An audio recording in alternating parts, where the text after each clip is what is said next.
something else. That big mural, there's a lot happening. Whew.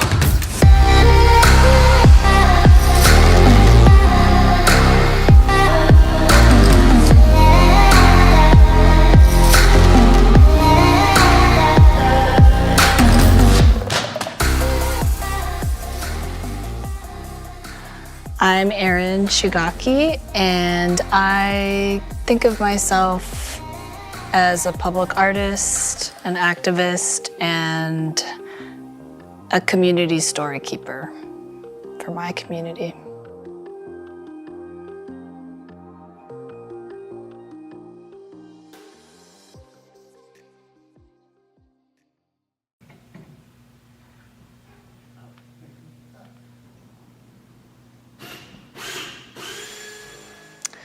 Well, we are in the newly built Kimball Elementary School on Beacon Hill in South Seattle. And we're in the library, and I am installing a piece that's going right above the art room, which I think is like a nice, tight intersection of things that I love. And this is a really beloved elementary school. I know a lot of people who went here and just hold it really closely in their memories of schooling, which I think is so incredible, you know, as we're kind of in a moment where people are having failing confidence in our public school systems. And, you know, as a product of Seattle Public Schools myself, it's nice to be back in a place, you know, a beloved place where I think some good learning happens, according to the small children I've met who go here. I did a little meet and greet at one of their events, and I also gave them a little survey just to sort of ask what kinds of ideas they would want conveyed through the mural. Like, I didn't, you know, want to take anything super specific, but just sort of what the Kimball community means to them, what they love about Kimball. And I got like a stack.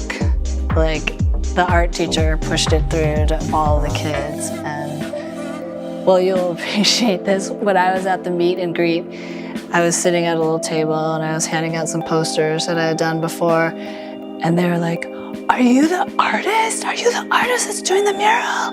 Oh my God, she's the artist." I was like, that's just nice, you know, to have that kind of love and admiration for people in the arts, you know? The only thing I literally took from them was they really, really wanted those cougars.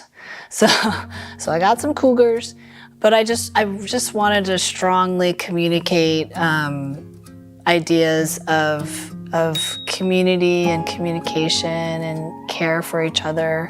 And those were the words that they had on there. But I thought that showing nature and, you know, like a little bit of a mystical aspect. There's a little bit of kind of shrine imagery, liberation imagery, in my opinion. And I'm not gonna heavily interpret it for them, because I think it can be a piece where they get lost a little bit and make up their own stories. That's my hope.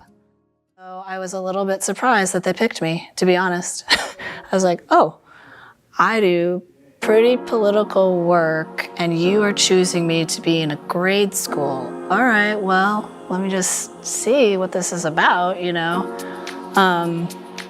And, you know, it turns out that I do have an illustration background. So I thought that that would be an interesting aspect to bring into it. And I knew that I didn't want to just do like a rectangle, because I don't think that well in a rectangle. I need to have a little more movement. So yeah, it was just a bunch of sketching and then thinking about like old Japanese art that's influenced me. And I I'm really into the cloud as a symbol. I have a tattoo. One of my tattoos is a cloud as this life-giving force.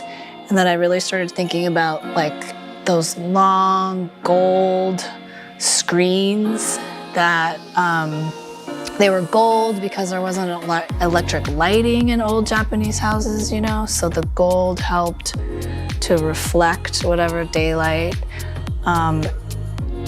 And they just always were sort of backgrounded with clouds. So that's kind of where my initial concept came from. And then I just knew that I wanted to add like little moments of magic. And the committee was like, yeah, okay, plexiglass colored discs, sure. But then I was like, God, what glass would be so much cooler, you know, just like the richness and the reflective properties. And I just happened to know a glass artist, Jobi Shimomura, who went to this school and was working in fused glass. So that's how I got her in on the project.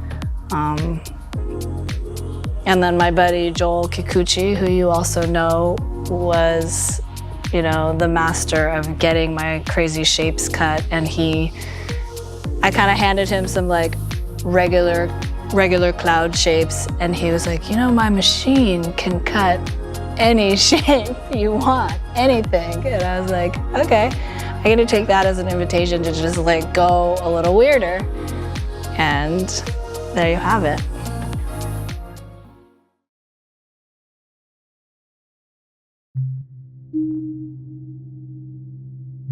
I was asked again by some staff of color at Bellevue College to put something up, and I was like, okay, but you know what I'm gonna say, because this happened before. And they were like, okay, we're ready. Like, let's see how it plays.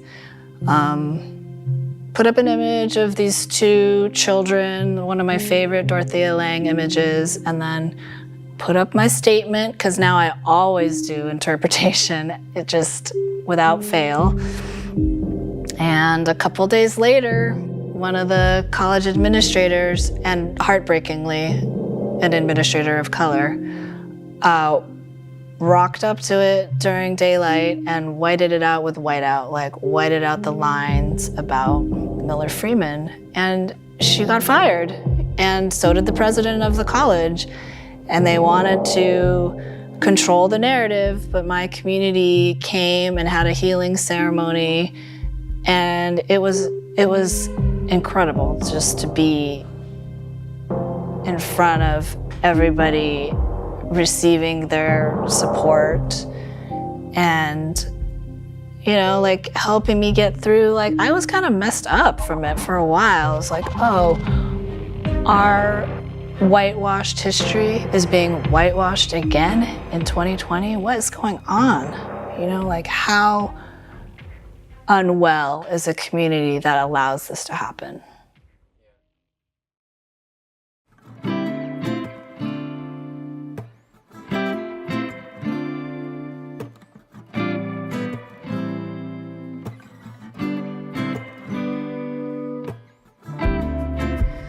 I think it's the answer. If we could just realize and work together, if we could just realize how these patterns are repeating, you know, and that we will function better coming together versus, you know, staying separated. And that there's, I don't know, it's almost like my community forgets that our mass incarceration is part of a larger thing that's happening. You know, like, how could you separate yourself from, you know, the carceral industrial system? Like, we were mass incarcerated, everyone. But somehow, you know, in the framing, in the whitewashing, in the erasure, a lot of people in my community think it's just like we're separate, like it's different. It's not the same. It's not the same as what's happening in the detention system. It's not the same as what's happening in the prison system. it blows my mind. It's so right there in front of me, like I just see it all laid out.